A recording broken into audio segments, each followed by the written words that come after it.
რა უნდა გაკეთდეს, რომ ეს დეცენტრალიზაცია მოხდეს? სახელმწიფომ რა უნდა გააკეთოს? ჩვენ დაგვეხმარდნენ და ჩაგვიდეს და ჩვენ თავსაც დავეხმარეთ და ჩავიდეთ ძალიან ბევრი მუხრუჭი.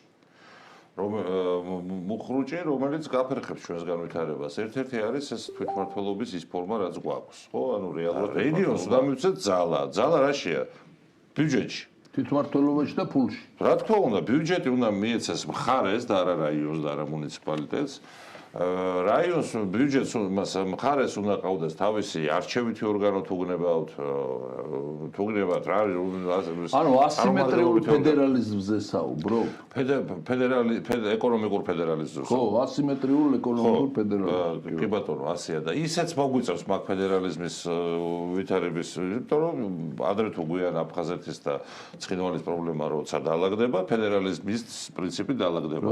აგერ გვაქვს კიდე აჭარა და ნუ ფედერალიზმი საერთოდ არაა საშიში.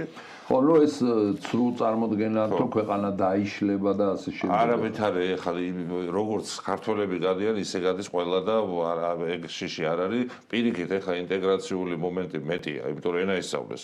უმცირესობები ვინც კი იყო, ყველამ ენა იცის უკვე. ეგ პრობლემა აღარ არის.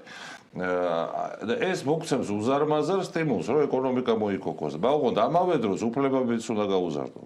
რეგიონს ბიუჯეტით უნდა მიცე უფლებები მას უნდა შეეძლოს უნდა დაუტოვო მეტი რა გადაწყვიტოს რა საწარმო ჩადგას რა ადგილობრივი ნედლეული რომელიც მის ტერიტორიაზეა როგორ იქნას გამოყენებული და ასე შემდეგ იმიტომ რომ